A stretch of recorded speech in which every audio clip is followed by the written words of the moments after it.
গঙ্গার মা আসলে সিন্ধুজার আসল দিদি জানতে পেরে কান্নায় ভেঙে পড়লো সিন্ধুজা। হ্যাঁ বন্ধুরা, সম্পূর্ণটা জানতে ভিডিওটা প্রথম থেকে শেষ পর্যন্ত দেখতে থাকুন।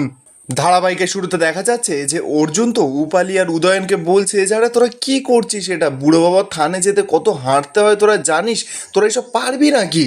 এগুলো কার আইডিয়া ছিল বলতো? তো অর্জুন তো এবার গঙ্গার দিকে তাকায়, গঙ্গাকে বলছে যে তোমার আইডিয়া ছিল নিশ্চয়ই। গঙ্গা তখন এবার ভয়ে ভয়ে বলছে যে না স্যার, আমি তো কাউকে যেতে বলিনি। রূপালিতে এবার সঙ্গে সঙ্গে অর্জুনকে থামাচ্ছে, বলছে যে দাদা ভাই তুই আবার সেই গঙ্গাকে বকাবকি শুরু করে দিয়েছিস। আরে সকাল সকাল আন্টিরা এসেছিল, বললো যে বুড়ো বাবার থানে নাকি জল ঢালতে যাচ্ছে, তাই জন্য আমরা ওনাদের সঙ্গে চলে এলাম। আরে নতুন নতুন একটা এক্সপিরিয়েন্স হচ্ছে তো। গঙ্গা তো এবার অর্জুনকে বোঝাচ্ছে, বলছে যে স্যার বুড়ো বাবা যদি না চায় না, তার বাঘ নিয়ে সত্যি বুড়ো বাবার থান পর্যন্ত কেউ যেতে পারে না স্যার। দেখুন স্যার আমাদের সঙ্গে কত মানুষ যাচ্ছে। অর্জুন তো এবার রেগে মেগে গঙ্গাকে বলছে যে একদম জ্ঞান দিও না, একদম জ্ঞান দিও না। এই যে ডিজে বাজিয়ে রাস্তার মাঝে নাচানাচি করতে কে বলেছিল? ওই বুড়ো বাবা বলেছিল। সুনন্দা তো এদিকে অর্জুনকে বলছে যে স্যার এখনো পর্যন্ত কিন্তু রাস্তাটা আটকে আছে। অর্জুন তখন বলছে রাস্তাটা কাদের জন্য আটকে আছে, আমার জন্য কি আটকে আছে? এই তো আপনারা সকলে রাস্তা খালি করুন, তো রাস্তা খালি করুন। এবার গঙ্গাদের সকলকে তো তাড়িয়ে দিচ্ছে অর্জুন। গঙ্গা তো এবার সরাসরি অর্জুনকে বলছে যে স্যার একটা শর্তে কিন্তু আমরা রাস্তা খালি করে দিতে পারি, আমরা এক্ষুনি এখান থেকে চলে যাব, একটা শর্ত আছে তবে। আপনি আমাদের সঙ্গে চলুন, তাহলে আমরা রাস্তা ছেড়ে এক্ষুনি কিন্তু চলে যাব। অর্জুন তো তখন অবাক, বলছে যে কি মাথা খারাপ আছে নাকি, আমার ডিউটি আছে, আমাকে ডিউটিতে জয়েন করতে হবে। গঙ্গা তখন অর্জুনকে বলছে যে বুড়ো বাবার থেকে বড় ডিউটি না আর কিচ্ছু হতে পারে না, আপনি চলুন না, আমরা সকলে রাস্তার ধার থেকে নাচতে নাচতে যাব।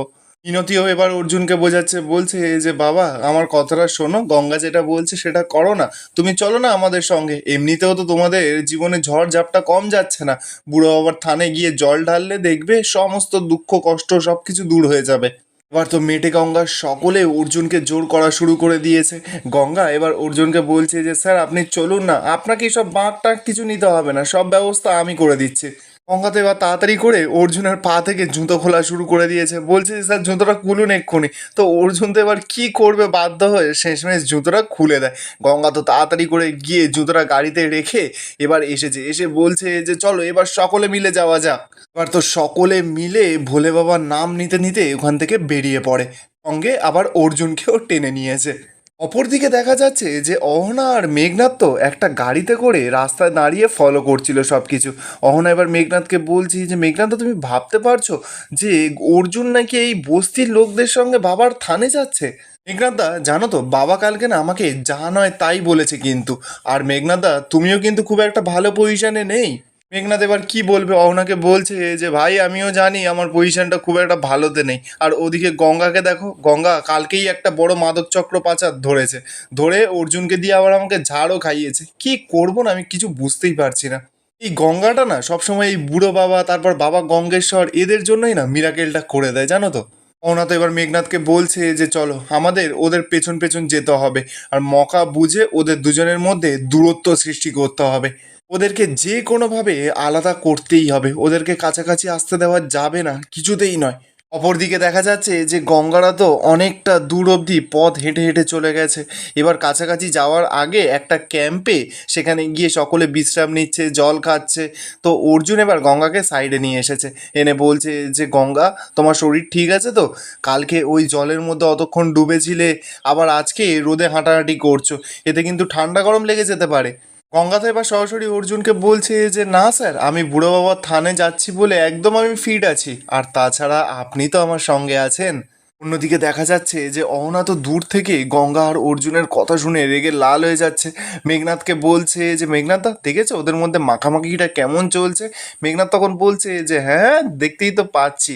আরে আমাদের থেকে গঙ্গা একটু হয়তো স্পিডে এগিয়ে গেছে ঠিকই, তবে আমাদেরও তো পিছিয়ে থাকলে হবে না, সুযোগ বুঝে ধাওয়া মারতে হবে। আরে হয়ে যাবে হয়ে যাবে, চিন্তা করো না। অহনা তখন বলছে যে কাবু করার তো চেষ্টা করছি, কিন্তু কোনোভাবে তো গঙ্গাকে ফাঁদে ফেলতে পারছি না। অপরদিকে দেখা যাচ্ছে যে গঙ্গা আর অর্জুন আলাদাভাবে কথা বলছে বলে সকলে তো একটা অর্জুন আর গঙ্গাকে একটু খেপাচ্ছে। পিয়ালি এসে সকলকে, মেটে গঙ্গা সকলকে বলছে যে আগের বারে যখন এসেছিলাম তখন তো কয়েকজন মিলেই এসেছিলাম, তখন অতটা মজা হয়নি। এবারে কিন্তু দাদাভাই আমাদের সঙ্গে আছে বলে বেশ মজা হচ্ছে, বেশ গঙ্গারও কিন্তু বেশ ভালোই লাগছে আমি জানি। তো এই বলেই তো সকলে হাসাহাসি করছে। এদিকে উপালি তখনই পিয়ালিকে বলছে যে ও তার মানে দাদা ভাই সব কিছু, আমরা কেউ কিছু না। পিয়ালি তখন বলছে যে ধুর, তোমরাও তো আমাদের আপন। তো এবার গঙ্গার মা এসেছে মিনতি ওখানে। মিনতি এসে সকলকে বলছে যে না না, এইভাবে বলো না, আমাদের মতন বস্তির লোকদের তো কেউ কোনোদিনও এরকমভাবে আপন করে নেয়নি, তোমরা আমাদের যতটা আপন করে নিয়েছো। অর্জুন এবার কি করবে, গঙ্গার মা ইমোশনাল হয়ে পড়ছে দেখে সঙ্গে সঙ্গে তো ছুটে যায়, গিয়ে বলছে যে আচ্ছা ঠিক আছে ঠিক আছে, এইসব কথা এখন থাক, চলো আমরা এগোনো যাক তাহলে। গঙ্গা তো এবার অর্জুনের কাছে গিয়ে বলছে যে স্যার, এসে দাঁড়িয়ে পড়েছি যখন, আমি একটু কল ঘর থেকে ঘুরে আসি। অর্জুন তখন বলছে যে আচ্ছা ঠিক আছে, যাও যাও তুমি যাও। দিকে দেখা যাচ্ছে যে অহনা তো বারবার করে মেঘনাথকে বলছে যে ও মেঘনাথ, একদম না আমার ভালো লাগছে না, কোনো একটা আইডিয়া দাও না জব্দ করার। মেঘনাথ তখন বলছে যে কি আর আইডিয়া দেবো, এই এত লোকের মাঝে আর কি আইডিয়া দিই বলো তো তোমাকে। অহনা তখন ওখানে দেখতে পায় যে একটা কাঁচের বোতল রাখা আছে। তো এবার মেঘনাথকে বলছে যে থাক, আমি অস্ত্র পেয়ে গেছি, আবার মাথায় জল ঢালবে তাই না, সব কিছু আমি ঘুচিয়ে দেবো। এই বলেই তো অহনা আস্তে আস্তে করে গিয়ে সেখানে পড়ে থাকা ওই বোতলটা টুক করে তুলে নিয়ে চলে আসে। অপরদিকে দেখা যাচ্ছে যে গঙ্গা তো টয়লেটের ভেতরে ঢুকে পড়েছে। অহনা আর মেঘনাথ তো এবার সেখানে এসেছে।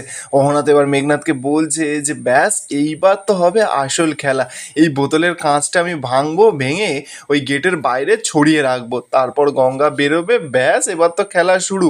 এই বলেই তো অহনা নাচতে নাচতে যেই ওই বাথরুমের দিকে এগোতে যাবে, সঙ্গে সঙ্গে তো মেঘনাথ হাত ধরে টেনে নেয়। অহনা বলছে যে দৌড় বাবা, আবার টানলে কেন, একটা শুভ কাজে যাচ্ছিলাম তো।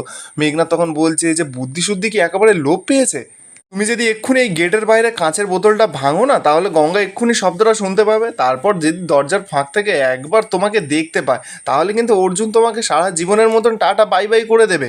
ওনা তখন মেঘনাথকে বলছে যে তাহলে কি করব। মেঘনাথ তখন বলছে যে দাঁড়াও না, ভাবতে দিতে হবে তো।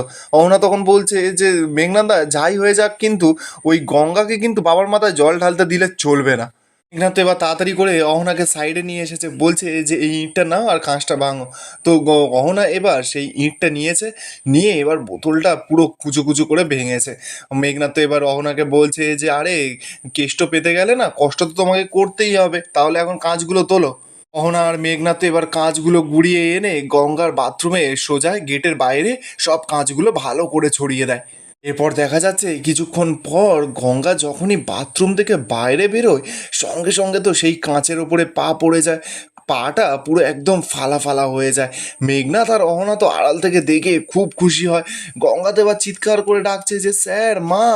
গঙ্গা তো খুঁড়িয়ে খুঁড়িয়ে একটু এগোতেই অর্জুন, তারপরে মিনতি, সকলে তো গঙ্গাকে এই অবস্থায় দেখি সকলে মিলে তো গঙ্গাকে ধরে বসায় একটা জায়গায়। অর্জুন তো এদিকে এবার দেখতে পাচ্ছে যে বাথরুমের বাইরে তো কাঁচ ভর্তি। উদয়ন তো তখন বলছে জি বাবা, এখানে এত কাঁচ এলো কোথা থেকে।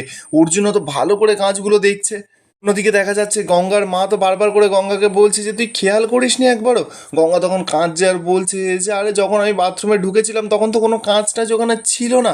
মিনতি তখন কাঁদতে কাঁদতে বলছে যে ইস, কতটা পাটা কেটে গেছে। অর্জুন তো এবার তাড়াতাড়ি করে ছুটে এসে গঙ্গার পাটা দেখে উদয়নকে বলছে জি বাবা, অনেকটা তো পাটা কেটে গেছে, এক্ষুনি তো দেখে মনে হচ্ছে যে কোনো হসপিটালে নিয়ে যেতে হবে। আর এখানেই আজকের এপিসোডটা শেষ হয়ে যায়। আপনাদের কি মনে হচ্ছে, গঙ্গা কি এবার ওর এই ভোলে বাবার থানে মাকে খুঁজে পাবে, আর ও কি শেষমেশ ভোলে বাবার মাথায় জল ঢালতে পারবে? কমেন্টে আপনাদের মতামত অবশ্যই জানাবেন। আর ভিডিওটা ভালো লেগে থাকলে চ্যানেলটা একটা সাবস্ক্রাইব অবশ্যই করে যাবেন।